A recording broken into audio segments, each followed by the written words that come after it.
सभी सम्मानित जनों को जय भीम।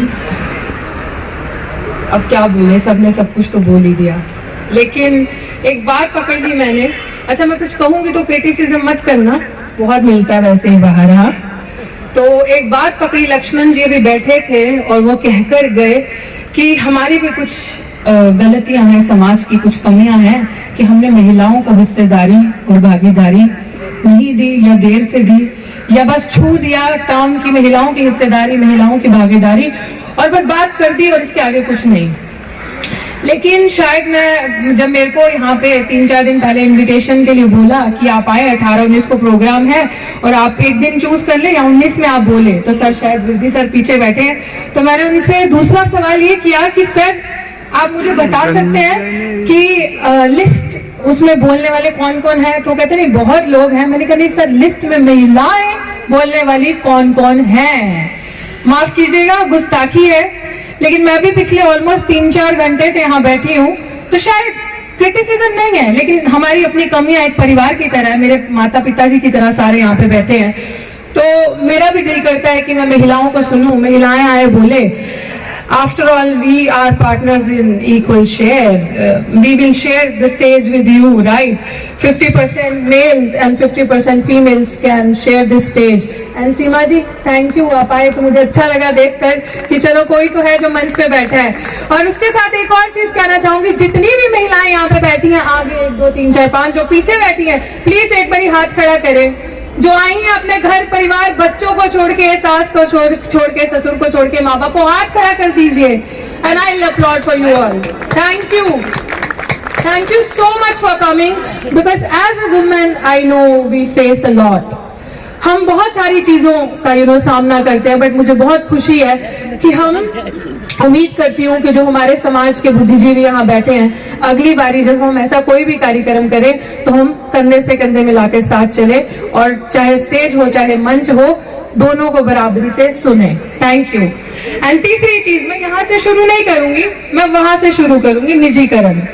हम बात करते हैं निजीकरण की, सबने बोला निजीकरण, किसी ने मन से अभी कहा कि निजीकरण जो है वो इनडायरेक्ट खत्म करना है जॉब्स को, रिजर्वेशन को। Indirect? Do you still think it's indirect? अब अगर हम अभी भी सोच रहे हैं इनडायरेक्ट, तो कोरोना वायरस के बारे में किसने सुना है? सबने सुना है ना। मैं भाषण नहीं दे रही, मैं बात कर रही हूँ, मैं डिस्कशन कर रही हूँ। कोरोना, मेरी बातें जो है, जो मेरे पे बीती है उस पर भी बात करेंगे, लेकिन अपना दुख नहीं, सबका ही दुख बड़ा है, और ये समाज का दुख है, जिसमें हम ये बात करेंगे कि हम बात करते हैं कोरोना वायरस की। कोरोना वायरस ने ना जाति देखी, ना धर्म देखा, ना ऊंच देखा, ना नीच देखा, सबको इफेक्ट किया। कोरोना वायरस आया लाया पता नहीं, चाइना से आया, इंडिया से आया, वी डोंट नो, हिस्ट्री क्या है पीछे, लेकिन कोरोना वायरस ने सबको इफेक्ट किया और सबको लेकर गया। लेकिन प्राइवेटाइजेशन, निजीकरण इज अ वायरस। हम समझ पा रहे हैं इस चीज को? ये वायरस बहुत अच्छे तरीके से धीरे धीरे धीरे इंस्टॉल किया जा रहा है, जो कि खुल के हमारी आंखों के सामने, लेकिन हम देखना नहीं चाहते, जो कि 2014 के बाद से और ताकतवर हो गया। ये वायरस और ताकतवर हो गया, और ये वायरस स्पेशली पर्टिकुलरली एक जात, एक धर्म या विशेष जाति धर्म के लोगों के लिए लाया जा रहा है, SC, ST, OBC माइनॉरिटीज, क्योंकि ये वायरस आपको इस तरीके से इंपैक्ट करेगा कि आपका सब कुछ ले जाएगा। ये वायरस ऑलरेडी इंपैक्ट कर चुका है। पूंजीवाद, अभी हम बार बार बात करते हैं किसान आंदोलन की, कि किसान आंदोलन ने वो कर दिखाया जो किसी ने नहीं किया। 30 साल में सबसे बड़ा आंदोलन, क्योंकि किसान आंदोलन जन आंदोलन था। किसान आंदोलन में महिलाओं की भी भागीदारी थी, पुरुषों की भी थी, दलित, आदिवासी, वंचित समाज के सब लोग वहां बैठे थे, because we talk about education, educate, organise and agitate. And I think वो लोग इस चीज को समझ गए, हम नहीं समझे, वो लोग इस चीज को समझ गए। क्यों? बिल पढ़े, एजुकेशन से बिल पढ़े, समझे, और उनको लगा कि अब हमें ऑर्गेनाइज होने की जरूरत है, क्योंकि ये हमारा कुछ नहीं छोड़ेगा।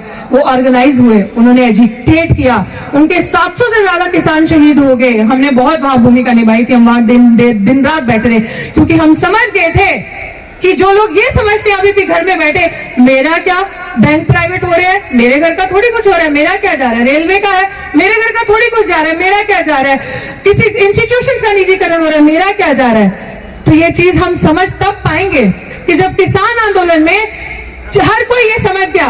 बहुत लोग ऐसे थे जिन्होंने कहा जमीनें तो जिम्मेदारों के पास है, हमारा क्या जा रहा है। लेकिन ये चीज जो निजीकरण है ये सबको इम्पैक्ट कर रहा है, क्योंकि किसान आंदोलन में जो गरीब लोग थे, जो वंचित लोग थे, जब डिस्कशन होता था तो वो ये कहते थे कि आज आलू है ना 20 रुपए किलो हम ले रहे हैं, जब उसी आलू पे एक स्टिकर लग जाएगा ना, वो कब 200 रुपए किलो हो जाएगा, 300 रुपए किलो हो जाएगा, हमें पता नहीं चलेगा।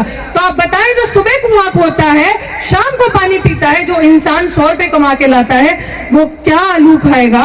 वो तो आलू से भी जाएगा, रोटी से भी जाएगा, बच्चा बीमार हो जाएगा तो वो भी इस्तेमाल, वो अपनी उस बच्चे के इलाज के लिए भी पैसा नहीं जोड़ पाएगा। और निजीकरण की व्यवस्था जो चल रही है, मैं युवा हूं, मैं दिल्ली विश्वविद्यालय से हूं, मैं जो पास से रियलिटी को देख पा रही हूँ वो ये देख पा रही हूँ कि बहुत सिस्टमैटिक तरीके से आपके बच्चों के भविष्य के साथ खेला जा रहा है। मान लीजिए हम बात करें यहाँ पे जातिगत जनगणना की, कास्ट सेंसस की, अभी भी आई फील कि 2011 के बाद से हमें जरूरत है। ठीक है, कागजी पत्थर में जरूरत है, संसद में आवाज उठाने की जरूरत है, उठाएं, लेकिन हम क्या करेंगे अगर हम सड़कों पे नहीं आएंगे, जन सलाब नहीं लाएंगे, आपसी एक डिस्कोर्स पैदा नहीं करेंगे? तो आपको लगता है is it possible? It's clear that we are 90%। It's clear that, मान लीजिए कि जन सलाब पूरा देश है, 130 करोड़ आबादी, और ये 10% वो लोग बैठे और पीछे 90% लोग बैठे। ये 90% लोग जिनको वोट का अधिकार है, ये 90% लोग जो आधे से ज्यादा देश बनाते हैं, ये 90% लोगों ने क्या गलती करी? ये 90% लोगों ने वन वोट वन वैल्यू की जो पावर है, ताकत है, उसको ना समझा और वो वन वोट वन वैल्यू किसी एक ऐसे 10% लोगों के हाथ में दे दिया जिनके हाथ में आपने कलम की ताकत दे दी, कलम दे दिया। बहुत दुख के साथ मुझे आज यहाँ खड़े होकर एड्रेस करना पड़ रहा है। इस चीज को समझिए, जिनके हाथ में 10% जो लोग हैं जिनके हाथ में कलम की ताकत है, वो आए दिन ऐसी नीतियों पे साइन करते हैं जो रिजर्वेशन विरोधी है, जो आपके SC/ST एक्ट को डिल्यूट करती हैं, जो सिस्टम के अंदर बैठ के उसी कलम का सहारा लेके आपके काबिल बच्चों को, किसी की कोई मजदूर का बच्चा है तो मैंने उस स्कैवेंजर का बच्चा है, वो माँ बाप मेहनत से आकर वहां पे आते हैं और उनके बच्चे पढ़ते हैं, और वो इंटरव्यू के अंदर 1 मिनट के अंदर आपके बच्चे को NSS घोषित कर देते हैं, नॉट फाउंड सूटेबल। रिजर्वेशन में आपकी सीटों पे नॉट फाउंड सूटेबल करके वो और लोग बैठ के आपकी सीटों पे पढ़ा रहे हैं। क्या हम अभी जागेंगे कि नहीं जागेंगे? आप इंटरव्यू में नंबर ला रहे हैं 100 में से 90, रिटन एग्जाम में, और आपके बच्चों को इंटरव्यू में नंबर दिए जा रहे हैं 1, 2। वो सिलेक्शन कमेटीज जो बाय डिफॉल्ट गलत है, जो खुद ही सिलेक्शन कमेटीज जो वहां बनकर बैठी हैं कि हमसे बड़ा गुनी कोई नहीं है, वो खुद में विफल है, खुद में निकम्मी सिलेक्शन कमेटीज हैं, उनके अंदर खुद का ज्ञान नहीं है, because they all come from, उनके कोई ना कोई जो गॉड फादर होते हैं वो इंटरव्यू या सिलेक्शन कमेटीज में बैठे होते हैं, उनका सिलेक्शन उस तरीके से होता है। हम लोग मेहनत करके जाते हैं, हम लोग मेहनत करके बैठते हैं, लेकिन हम इस अधिकार को कब समझेंगे, इस ताकत को कब समझेंगे? क्योंकि आप लोग, आई थिंक आज जनरेशनल गैप यहाँ पे है, यहाँ पे मंच पे आई थिंक 70-80 साल के लोग भी बैठे हैं मुझे लग रहा है, और कोई 20 साल के भी बच्चे आई थिंक 10-12 साल के होंगे। एक जनरेशन गैप दिख रहा है। We are in 21st century and we still are strategising. अब क्या करें, कब करें, बहुजन भाईचारा कब बढ़ेगा? अभी भी अगर if you think that there is a time that we still need to think कि okay we'll do tomorrow, या मेरे घर नहीं आग तो उसके घर लगी है, I am sorry, we are mistaken। सब कुछ चला जाएगा हाथ से और कुछ नहीं बचेगा, और गुंडागर्दी से, तानाशाही से आपके बच्चों का शोषण ऐसे ही होता जाएगा। आपके बच्चों का सबसे बुरा हाल हायर इंस्टीट्यूशंस में है। हायर एजुकेशन प्राप्त करने का कौन है यहाँ पे? हाथ खड़ा करो अगर इस रियलिटी को नहीं मानते, क्योंकि मैंने PhD थीसिस उस पे लिखी है। हायर इंस्टीट्यूशन में सिस्टमैटिक तरीके से आपके बच्चों के ऊपर आरोप लगा के किसी ना किसी तरीके से स्ट्रेटेजाइज करके बाहर निकालेंगे। किनको बाहर निकालेंगे? खतरा किनसे है? खतरा उनसे नहीं है जो पत्तल चाटते हैं या प्रदरी उठाते हैं संघ के कार्यालय में, जिनका नाम झंडे वाला से लिख के आता है। खतरा उनसे है जो शिक्षित होते हैं, जो कलम उठाते हैं, जो आवाज उठाते हैं, जो लोगों को संगठित करने की, एजुकेट और ऑर्गेनाइज करने की बात करते हैं। क्योंकि आपको किसी तरीके से इतना प्रताड़ित किया जाएगा कि आप पे झूठे इल्जामात लगा के सिस्टम से बाहर किया जाएगा। आपको एक लैंडमार्क, एक एग्जाम्पल के तरीके से सेट किया जाएगा कि देखो आवाज उठाई, रिजल्ट आपके सामने है, रिजल्ट आपके सामने है। आवाज उठाई तो देखो गई ना बाहर, आप लोगों के दिल में डर पैदा किया जाएगा।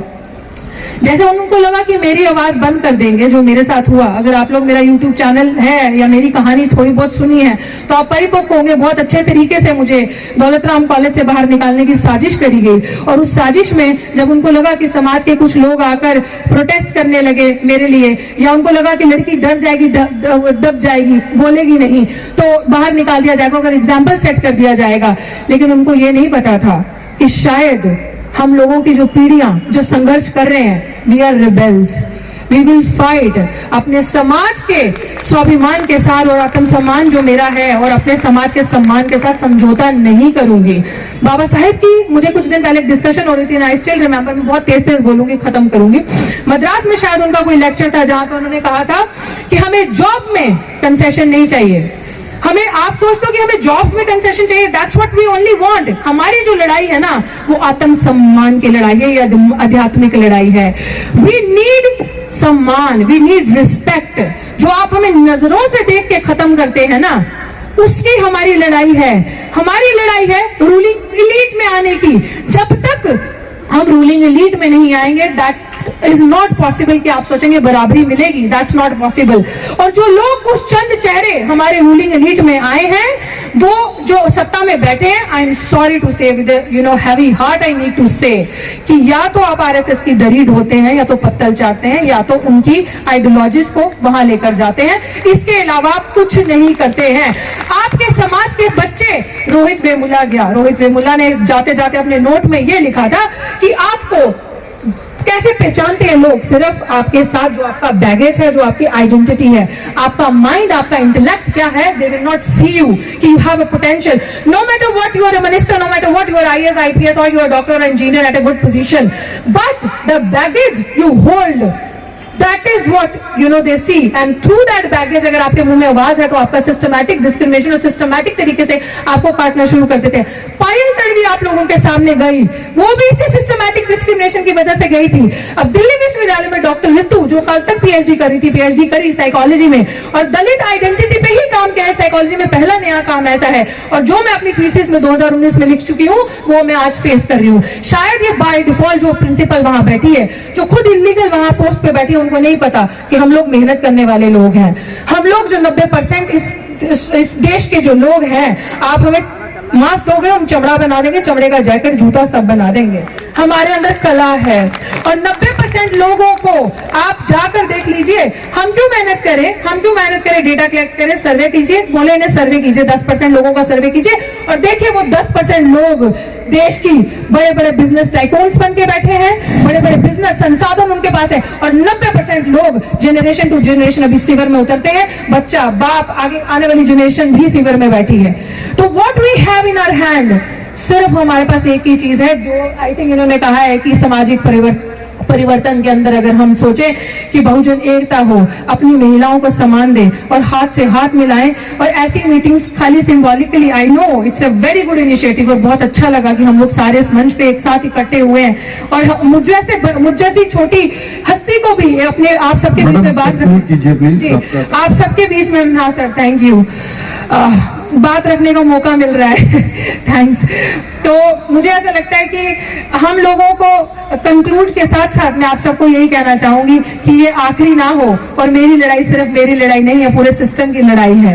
और हमारे किसी बच्चे के साथ अंत में यही कहना चाहूंगी, इंतजार ना करें रोहित वेमुला की तरह और पायल तड़वी की तरह कैंडल मार्च करने की और जंतर मंतर पे प्रोटेस्ट करने की। And I am saying do not come for me at Jantar Mantar, क्योंकि जब जीते जी कोई आप सबसे कह रहे हैं कि मैं जातिगत भेदभाव का शिकार हूं, आओ मेरा साथ दो, समाज लड़ो, तो please come and stand in solidarity with that person, do not just symbolically protest for that person. जय भीम, इनकलाब जिंदाबाद। Thank you.